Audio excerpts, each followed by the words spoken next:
Bonjour à tous, j'espère que vous allez bien. On se retrouve aujourd'hui pour un book haul, donc le book haul du mois de septembre. Donc je sais, ça fait longtemps que je vous ai pas fait de book haul, le dernier date du mois d'avril.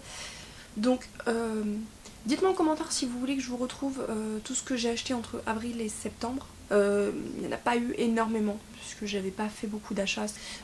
Mais pour aujourd'hui, je vous présente uniquement les achats du mois de septembre parce que, comme j'ai dit, pendant 3 mois j'ai été raisonnable, donc forcément ce mois-ci je ne l'ai pas été. Voilà, j'ai complètement rattrapé.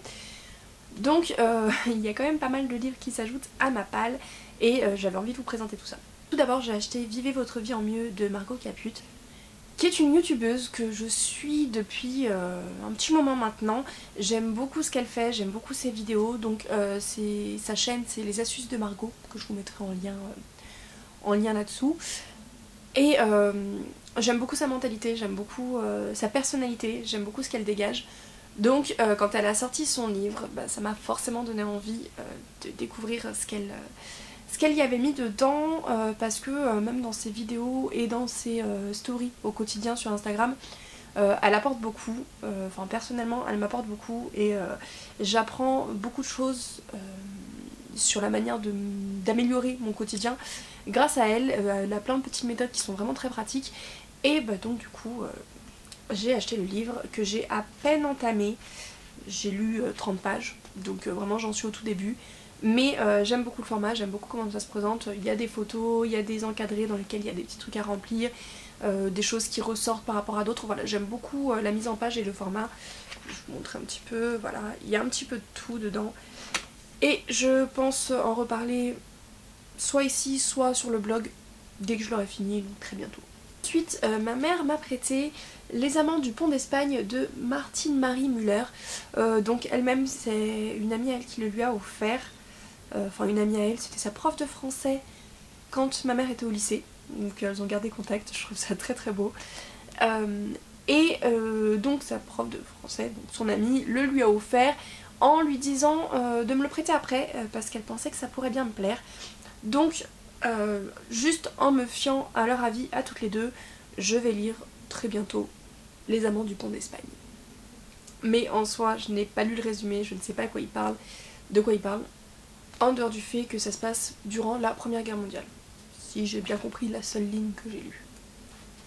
Ensuite, il y a quelques jours, j'ai assisté à une rencontre dans le cadre de la rentrée littéraire, donc c'était à Deux Citres et l'invité principal était Eric Lhomme. J'ai donc acheté son dernier roman paru pour la rentrée littéraire, donc un peu de nuit en plein jour, que j'ai pas mal vu passer, qui me donnait très très envie et tel qu'ils en ont parlé pendant l'interview, j'ai vraiment eu envie de découvrir cet univers.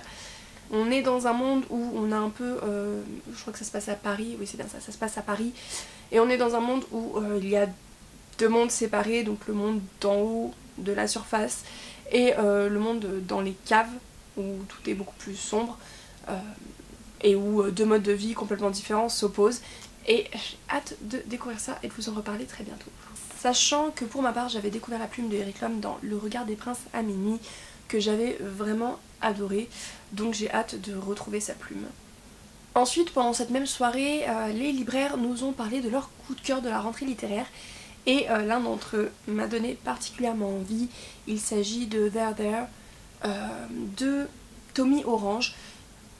Donc le titre en français, je crois que c'est Ici n'est plus ici ou quelque chose comme ça, j'ai perdu le titre français, mais on suit un Amérindien et son histoire et c'est à peu près tout ce que j'ai retenu parce qu'en fait c'était exactement ce que je recherche ces derniers temps, donc ça m'a suffi pour me convaincre, sachant que le libraire qui en parlait était vraiment très très convaincant et il a parlé de 2-3 autres livres que je pense je ne vais pas tarder à m'acheter aussi, mais j'ai voulu commencer par celui-ci notamment parce qu'il était disponible sur place en VO, donc je l'ai pris en VO.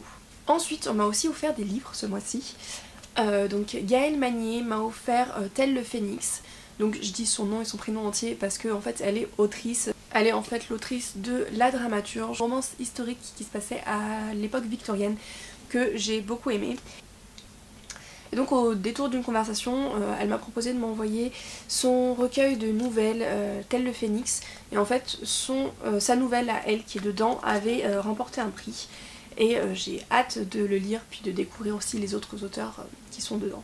Ensuite, Mariam m'a offert 2 livres, donc Mariam du compte Read & Books, que je vous mettrai aussi en barre d'informations, m'a offert 2 livres. Donc le premier c'est Shades of Shadow de V.E. Schwab, donc le tome 2 de Shades of Magic. J'ai adoré le tome 1, ça avait été vraiment une excellente découverte, une excellente lecture. Et donc je vais pouvoir poursuivre avec le tome 2. Et elle m'a aussi offert le tome 5 de Luxe, donc Opposition, de Jennifer L. Armentrout, je ne sais pas comment ça se prononce. Mais donc Luxe, j'avais lu les 2 premiers tomes pour lesquels j'avais eu un énorme coup de cœur. Et à l'époque la suite n'était pas sortie, donc j'avais pas continué. Et là on m'a offert les 3, 4 et 5, donc je vais pouvoir continuer cette saga. En fait je vais la reprendre. Je vais quand même relire les 2 premiers tomes, mais je vais pouvoir enchaîner les 5 parce que c'était vraiment ce que je voulais, attendre d'avoir les 5 pour pouvoir les enchaîner d'un coup. Et ensuite je pense que je me procurerai très certainement une hors-série au passage, mais j'ai vraiment hâte de pouvoir me replonger dans cet univers que j'avais tellement adoré. Ensuite j'ai reçu des services presse ce mois-ci, donc j'en ai reçu 4 dont 3 des éditions Lynx. Le premier c'est L'Enceinte Neuve de Ophélie Bruno, que j'ai tellement hâte de continuer. J'ai lu 136 pages pour le moment, j'étais vraiment prise dedans, donc là il faut vraiment que je trouve le temps de m'y remettre. Je vais le dévorer jusqu'au bout. Bon, il fait quand même 500 pages quasiment, 460, oui 500, il fait 500 pages, donc c'est une petite bricasse mais qui se lit très vite, et l'illustration de Tiffs est juste sublime. Et donc c'est du post-apocalyptique, on se retrouve dans un monde après qu'il se soit passé beaucoup de choses, que les gens étaient regroupés dans des enceintes, et là on se trouve dans l'enceinte neuve qui n'a plus aucun contact depuis un certain temps avec les autres enceintes qu'on pense ont peut-être été détruites, voilà. Et donc on a un groupe de personnes, d'humains qui vivent dans ces enceintes, enfin dans cette enceinte neuve, et qui sont dans un esprit de survie mais aussi de vie. Ça crée des tensions, ça crée des difficultés parce que forcément dans un monde où on a tout en quantité limitée c'est un petit peu compliqué. Donc voilà, on est dans du post-apocalyptique qui me plaît beaucoup, puisqu'on y parle non seulement des enjeux environnementaux mais aussi politiques, sociaux, etc. Donc vraiment très intéressant. Ensuite, j'ai reçu L'Honneur des Ombres de Nicolas Clouseau, donc toujours aux éditions Lynx, dans lequel on va suivre à Istanbul une jeune fille qui a des cauchemars et qui finit par découvrir sa nature chamanique. Exactement en même temps qu'un coup d'éclat a lieu dans sa ville, déclenchant une vague de panique. Donc ça a l'air génial et j'ai vraiment hâte de m'y plonger. Toujours des éditions Lynx, j'ai aussi reçu Apocalypsis le tome 2, enfin donc l'intégrale partie 2 de Ellie et Seriam. J'ai adoré le tome 1 où on découvrait les 3 premiers personnages, enfin, chaque partie correspondait à un personnage.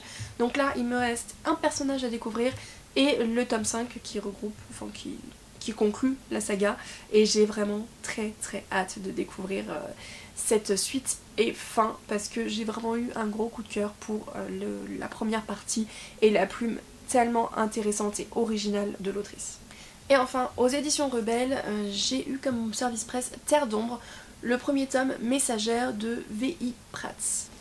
Donc dans ce roman, on va suivre Lake, qui le jour de son mariage voit sa vie s'écrouler. Elle doit donc s'exiler et faire face à son secret, mais aussi à des intrigues politiques et des traîtres insoupçonnés, des manipulations et tout ce genre de choses que j'ai hâte de découvrir, et en plus la couverture est très belle.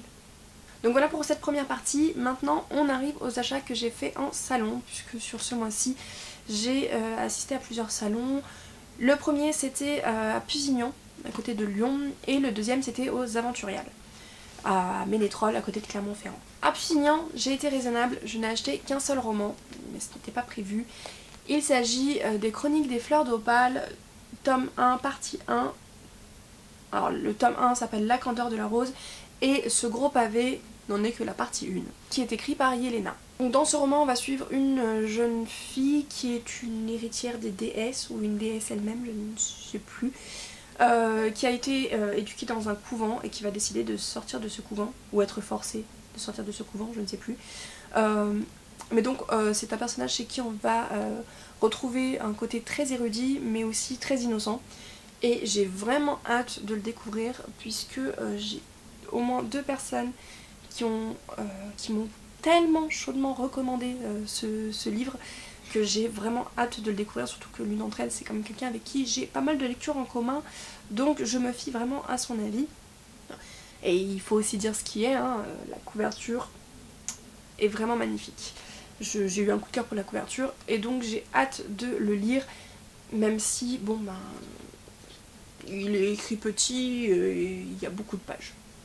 Ensuite donc aux Aventuriales, là j'avais prévu quelques achats et en fait je ne me suis pas du tout tenue à la liste que je m'étais faite, puisque bon j'ai acheté quelques livres de cette liste et j'ai improvisé pour le reste, j'ai vraiment réagi à l'impulsion et je suis quand même repartie avec 5 livres.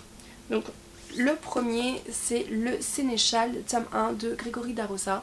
Donc celui-ci ça faisait un petit moment que j'avais l'œil dessus. Il est édité aux éditions Mnemos et il me faisait vraiment très envie. On est dans de la fantaisie pure et j'ai vraiment très hâte de me mettre dedans. Ensuite, petit achat imprévu mais tout mignon, j'ai acheté une petite nouvelle, donc L'Homme Chocolat de Aurélie Mendonça aux éditions 11-15. Donc ils ont pas mal de petits recueils comme ça, c'est des nouvelles très courtes. J'aime beaucoup le format. Et j'aime beaucoup l'écriture d'Aurélie Mendonça que j'ai découvert dans Pandémonium, que j'ai vraiment adoré, qui est aux éditions du Chat Noir. Et donc voilà, je vais lire ça très vite, très bientôt, parce que c'est très court. Autre achat impulsif, il s'agit de L'Apprentie Faucheuse, donc qui est le tome 1 de la saga Rouge Sang et Noir Corbeau de J. Robin aux éditions du Héron d'Argent. Donc déjà, j'aime beaucoup ce que font le Héron d'Argent, les éditions du Héron d'Argent. Il y a des illustrations à l'intérieur, les têtes de chapitre sont très jolies aussi. L'objet livre, voilà, en soi est très beau. Et en plus, pour le coup, là, l'histoire m'avait l'air très intéressante, pleine de sarcasme et d'humour, et donc exactement le genre de choses que j'aime, puisque là, on va suivre donc une jeune femme qui se fait assassiner, qui devient faucheuse, et qui choisit comme acolyte avec qui elle va devoir passer l'éternité, comme petite vengeance, la personne qui l'a assassinée. Donc ça promet des situations plutôt drôles, et j'ai hâte de le lire et de vous en reparler très bientôt. Ensuite, j'ai assisté à une table ronde entre Estelle Faye, Roberto Sanquet et Stéphane Plateau sur la fantaisie. Et alors je connaissais déjà l'écriture de Roberto Sanquet et de Estelle Faye, mais je ne connaissais pas du tout Stéphane Plateau. Et en les entendant parler tous les trois, j'ai eu tellement envie de découvrir Stéphane Plateau. Tout ce qu'il a pu nous dire pendant la table ronde était vraiment très intéressant. J'aimais beaucoup sa façon de s'exprimer et de parler de ses univers et de la fantaisie en général. Donc en sortant de la table ronde, il fallait absolument que j'aille découvrir ce qu'il écrivait. J'ai donc pris Shakti, qui est le 2e tome de la saga Les Sentiers des Astres. Pourquoi le 2e tome? Parce qu'en fait on était 3 et que c'est une trilogie, donc on a chacune pris un tome pour qu'on puisse se les prêter entre nous. Voilà, tout simplement. Puisqu'on ne pouvait pas acheter les 3 d'un coup, on s'est mis d'accord là-dessus. Et voilà, donc ça a l'air d'être un univers extrêmement complexe, très intéressant. Mais comme c'est le tome 2, je peux pas vous dire le résumé. Non, ce serait bête. Moi-même, je ne vais pas le lire pour ne pas me spoiler. Mais quoi qu'il en soit, j'ai vraiment hâte de découvrir sa plume et son univers. Et ensuite, forcément, je suis passée faire un tour au stand des éditions Lynx. Et j'ai pris 2 romans. Donc le premier, c'est Le Garçon et la ville qui ne souriait plus de David Brie. Celui-ci, je l'ai pas mal vu passer pendant un bon bout de temps. Et il avait l'air vraiment bien. Bon, déjà, je trouve la couverture très belle, mais en plus l'univers et tout ce que j'en ai entendu dire était vraiment très positif, donc même sans avoir lu le résumé, j'ai vraiment hâte de le découvrir. Et c'est un roman que l'on retrouvera très certainement dans la présélection du PLIP 2020, donc je prends de l'avance sur ces lectures là. Et ensuite un autre livre qui fera certainement partie de cette même présélection, il s'agit de Thorngrove de Cécile Guillot, qui a l'air juste parfait, mais vraiment parfait pour la période d'Halloween. Bon, pas sûr qu'il reste aussi longtemps dans ma palle, mais voilà. L'intérieur du livre est très très beau, il y a des décorations, enfin bref, c'est juste parfait. Et au final, j'ai juste lu la petite phrase accroche qui dit Thorngrove, sa forêt d'épines, son manoir abandonné, sa légende noire, ses jumelles maudites. Et avec ça, il me le faut pour le lire à Halloween. Voilà pour mes acquisitions livresques du mois de septembre, ça en fait pas mal. Je vais essayer d'être plus raisonnable pour les mois à venir parce que bon bah avec Noël qui arrive et tout, bah, va falloir que je sois raisonnable. Mais dans tous les cas je suis très très contente de toutes ces acquisitions. Ce sont des livres qui me faisaient vraiment très très envie et qui seront lus je pense d'ici la fin de l'année, sans exception. Donc n'hésitez pas à me dire si vous avez lu un de ces livres là, s'il y en a un qui est déjà dans votre palle ou qui vous fait envie. Dites-moi tout ce que vous avez envie de me dire sur cette sélection ou sur les achats que vous avez fait ce mois-ci aussi, ou si vous avez assisté au salon de Pusignan ou aux Aventuriales, ce pourquoi vous avez craqué, voilà. Ou même à un autre salon, hein, puisqu'il y en avait pas mal d'autres sur le mois de septembre. Et dites-moi à quels autres salons vous comptez assister en octobre. Pour ma part je pense que je vais aller à la fête du livre de Saint-Etienne, il y a aussi les Octogones à Lyon avant ça, je serai à la remise du prix du PLIP 2019 et je crois que c'est déjà pas mal pour un seul mois. Voilà, ce sont déjà 3 week-ends.